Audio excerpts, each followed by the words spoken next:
USCKC, Law's voice is gregarious, yet tinged with awe. He smiles widely. How can I style out the carnivore? What do you need? I have some metadata for you? Yo, tell me what you've got. The network runs on information. Entertainment bigwig Nevermar has a vampire associate. She healed him after his recent auto-wreck in exchange for living the high life. Penelope Wong was sacked from Promises in Moonlight because the producer is being blackmailed. I actually don't want to reveal the vampire. Anyway, Penelope Wong was blackmailed. Law's jaw drops as if in shock. Well, what? Do I look like a fucking tabloid? He stretches his arms wide in exasperation. Come on, SCKZ, you're a stone-cold, steely-eyed killing machine. I was paid to blackmail someone. What do you... I wasn't paid to kill someone this time. I don't need to hear that Hot Sparkle Sue got sacked because she stopped banging the chairman of the board. Seriously, tell me something else. I'm just telling you what happened, man. Alright, fine. Entertainment bigwig Nevermar has a vampire associate. She healed him after his auto-wreck in exchange for living the high life. Law stretches his tousled hair. No one's gonna believe that. What? It's true. That's word for word the plot of a side quest in the new expansion pack for Guangzhou Heist, Year of the Snake. Everyone's playing it. Memes like that are flying everywhere on the boards right now.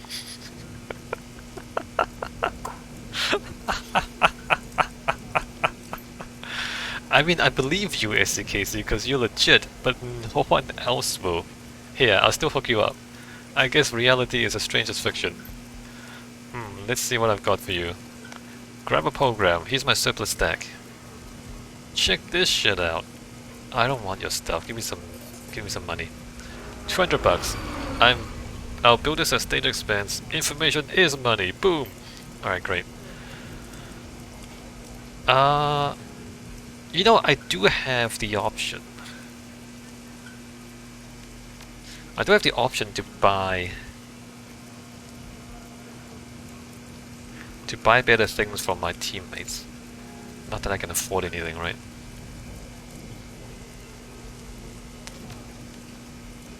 See you later. So about my spells. Oh, I got 9 points. Oh, let me spend my karma. 9 points in willpower. Confirm. What does intelligence do? Biotech. Enemy HP visible. I do want the better flamethrower. So what is the cooldown on this right now? Cooldown is 1.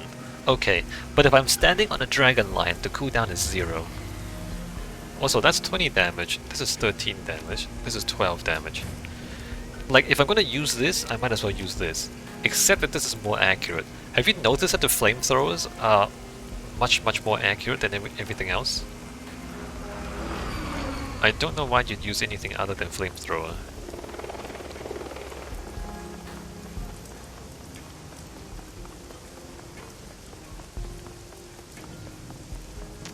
Oh, am I still holding... I'm still holding Reliable Matthews chips. I kinda wanna look this up on the internet to see what happens if I don't give it to him. 10-armed Ambrose. Ambrose looks rougher and more tired than usual. These dreams are getting out of hand, SCKC. You got them too, right? I normally wake up more tired than when I fell asleep, but this is nuts. Let's talk about Reliable Matthew. Ambrose sighs. His expression suggests he's had this conversation before. What about Matty? Why are you giving him BTLs? Why am I giving him BTLs? Ambrose bristles. So he doesn't have to get cheap shit that's going to fry his brain from a street dealer, that's why. Oh. Those cool blues are pharmaceutical grade. Their tracks run clean and clear as live opera. Ambrose catches himself. Patient confidentiality. I've already said too much. He's medicated. God knows he deserves it. Uh, I've got no comment on the situation. Good, because I've got nothing else to say about it. Um, what's his deal? He's a shy, sensitive guy who's had a rough life. Now he's got a shit job selling people the thing they love to hate. Ambrose shakes his head in exasperation. That poor guy, he wouldn't harm a fly. But if there's someone who should have failure to adapt tattooed on their forehead, it's Matty. Sounds like he's in a bad situation with his suppliers. Matty is always in a bad situation with his suppliers. He's a terrible businessman and used drone selling. That's a brutal business. You always have a lot more metal on the lot than you can afford, and the commissions are a pittance. Matty doesn't want help to do something else though. He wants to hole up with his little drone buddies and be left alone. Ambrose thrusts his chin out defiantly. There ain't nothing wrong with that. No, but he's failing. I commend you thinking about him, SCKC. I really do. A lot of cases like Matty come through my door, and I feel for them. If I don't have this gig, I might be right there with him. But by the grace of Chrome and Booty, go I. Ambrose makes a mock toast with his arm. To reliable Matthew, hold true, little buddy. There's rest for you at the end of the tunnel. Whatever. That guy's fried. What rest is that, Ambrose? There's a rest for you at the end of the tunnel. What rest is that, Ambrose? Same rest we all get, death and the scrapyard. Let's talk about something else. This is just depressing. I mean, you brought it up. So after you got smashed up, how did you become a street dog? Ambrose's face becomes grim. You want to keep going with this, SCKC? Alright. After that ambush, things were desperate for a long time. We had to borrow a lot of money. Karen had blown ears and a brain injury. I was a chunk of raw meat. I was so bad, I was almost euthanized. Shit, I wanted to be put down. Then, we turned the tide. Before you continue, why didn't they euthanize you? Because of Karen. She raised holy hell about it. She was trans-Catholic, and they're dead set against suicide. To them, it's the worst sin. See, they think we're all incarnate to do our life's karmic work. No matter how shitty that work is, all other beings in the universe rely upon us to finish it, so we must see our lives through. Okay. Personally, I don't buy it. I just can't believe the universe is that cruel. I don't believe in trans Christianity, but I can confirm that the universe is that cruel, Tenan Ambrose. Have you seen the stuff that happens? The universe is a cruel, cruel place. Ambrose shakes his head in exasperation. Karen was a walking contradiction. She had high aspirations, but she was terrible at all that thou shalt not kill or steal or throw people off subway platform stuff. Ambrose rolls his eyes and gives a strange grin. She was like, Ambrose, if you smoke yourself, I'll hunt you down in your next life and gut you. I felt I owed it to her to live. That was the first time I felt like I owed anything to anyone. His face clouds with anger and hurt. And then what she did to me, unfucking believable. What'd she do? That's a raw nerve, SCKC. Ambrose's brow draw low. He glances with intense anger towards the operating table for a moment. Karen betrayed me. I don't want to talk about it.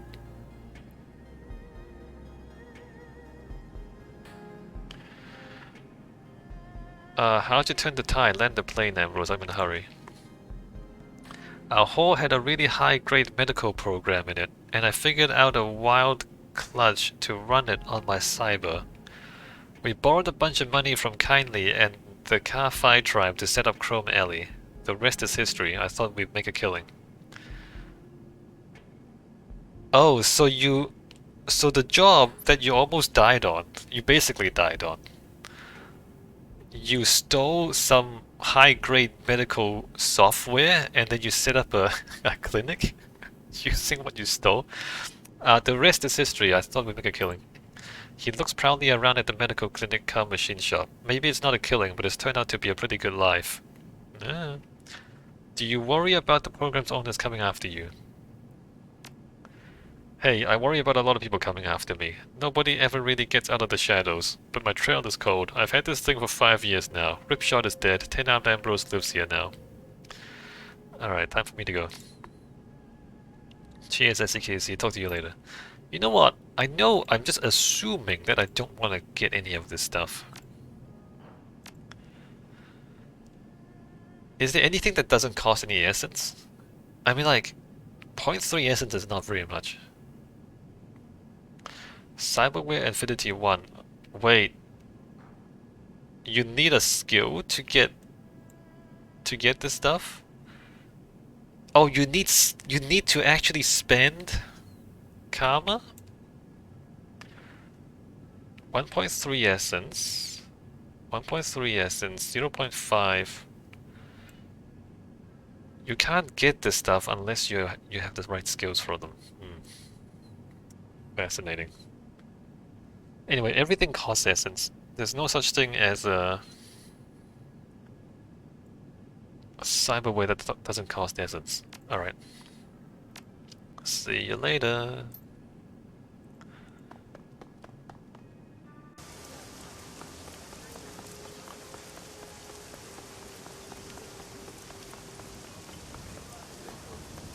Frederick Carfi. Frederick Carfi is showing off some fresh ink to everyone who passes inside Club 88. On each forearm he has tattooed an anchor. He demonstrates how they look in various poses, from flexes to his standard arms folded across his chest. Not bad, right? Someone told me that only real sailors get tats like these. If only real sailors get tats like those, then how can you possibly have those tats? Because you're not a real sailor. This guy! I figure it's appropriate either way, seeing as how my meat hooks hit like a pair of anchors. I'll take you at your word on that. You getting cute with me, SCKC? Because you know, I've been letting you strut about with your arms on account of respect for what you do. Don't go making me rethink that. I didn't say anything, dude. Because someday soon, this guy here is going to be part of a crew you wouldn't want to tangle with. We'll make you walk the plank or something. Have you talked with your father about all this? No, I want it to be a surprise. Don't want him feeling like he forced me into the family business, by which I mean piracy. Not this fluff we've got going on here. God, these kids, these Carfi kids are so stupid. Doesn't take a genius to see that my bar has no love for the club. I'm a little afraid he might be jealous when I tell him I'll be shipping out. I know he misses it, the adventure, the thrills. What is this, by the way? Have you guys been looking at these yellow lamp things? That's a thing with teeth, right? What on earth is this?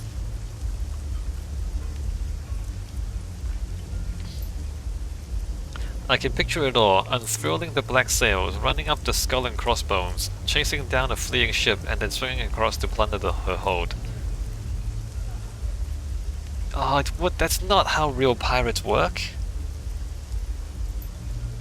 Yeah, I know it's not like that. These days it's speedboats with machine guns. Yes, climbing up rope ladders in heavy seas and shipjacking, but hey, that's what I'm cut out for. What are you talking about? I've got a heart for the sea, but I'm not afraid of hardship and hard work in fights. I don't work out just to look good and bounce drunk smugglers. You're serious about joining a pirate crew? Oh yes. It's not just any pirates, the most exclusive group out there on the water, the Hell Thunder crew. I heard about them last week. They only take orcs and trolls like me, tough bastards too, men to be feared. It's the perfect operation for me to join, and I'm sure they'll take me, especially when they learn who my father— oh no. Especially when they learn who my father is. I wouldn't be surprised if they were inspired by him in the first place. Not many troll pirates back in my bar's day. They're gonna kidnap you and then ask your parents for ransom. In fact, I bet they make me first mate or something just for being his blood. And the game doesn't let you talk to him. It's like, alright, sounds cool. Cool story, bro. I'll leave you be.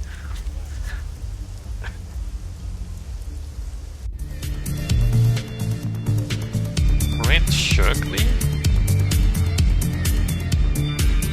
Something I can help you with, friend. The elf has a hard-set look to his face and the cold stare of someone accustomed to casual violence. The most striking thing about him, however, are the glowing golden tattoos that wrap from his forehead around towards the back of his head, just over one ear. Nice ink you've got there. It's not ink, not really, it's a spell. The elf's tone is flat and disinterested, but he fixes you with an intense stare. Magical tattoo, the kind of thing you tend to pick up in the business. What business is that anyway? Fixing you with a dubious look, the elf cocks his head. What the hell do you think, man? Look at you. We're obviously working the same angle here at EOI.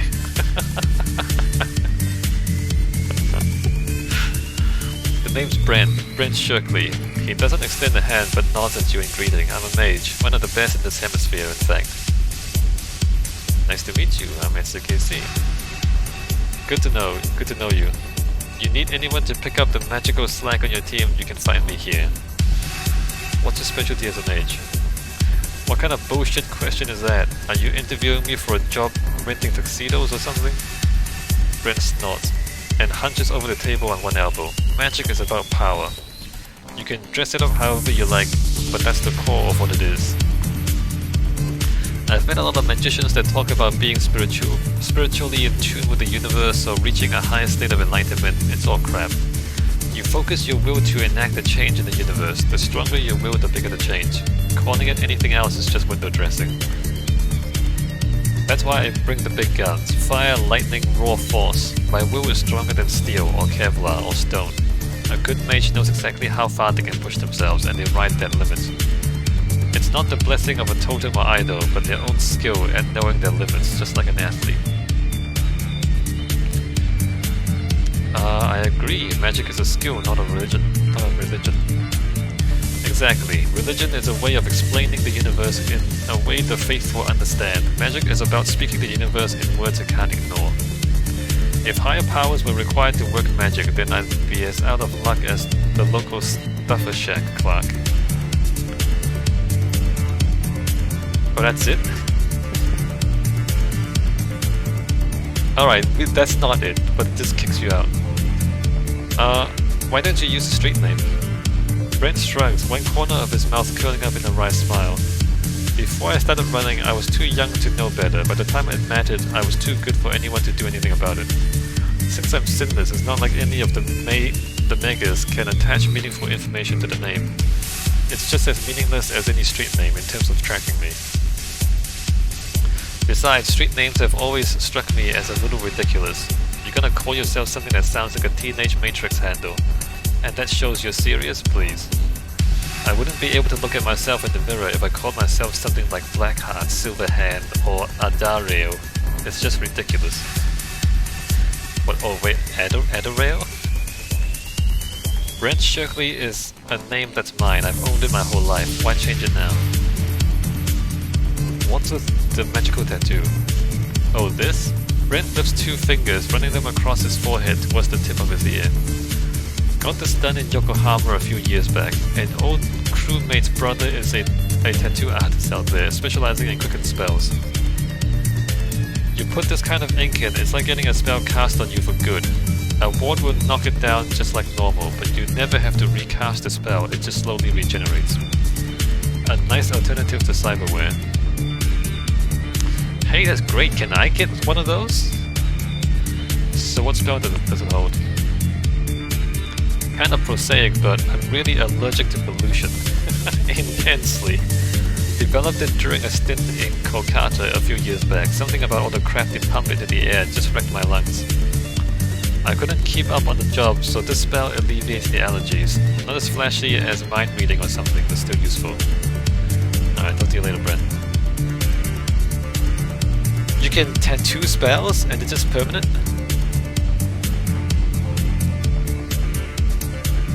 Even though he has a drink in his hand, the red in Callum's eyes is not that of drunken stupor, but of fairly suppressed rage. An angry troll is a dangerous thing, and an angry drunk troll is a disaster waiting to happen. What do you want? Oh, you don't look so good. You should see the other guy. Ha! Not a scratch on her, of course. Might be easier if she just hit me, but she fights with words, infusing them with guilt and fear and deceit.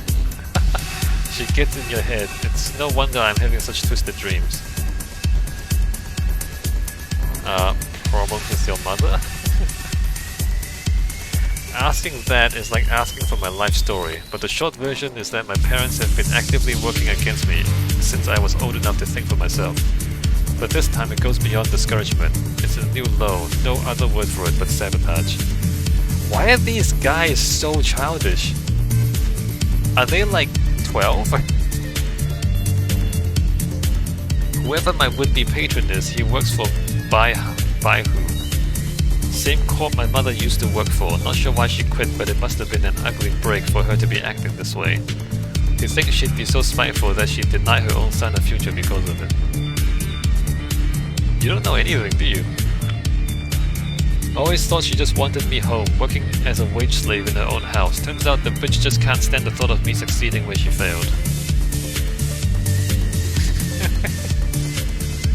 No, Baihu is a bad corp.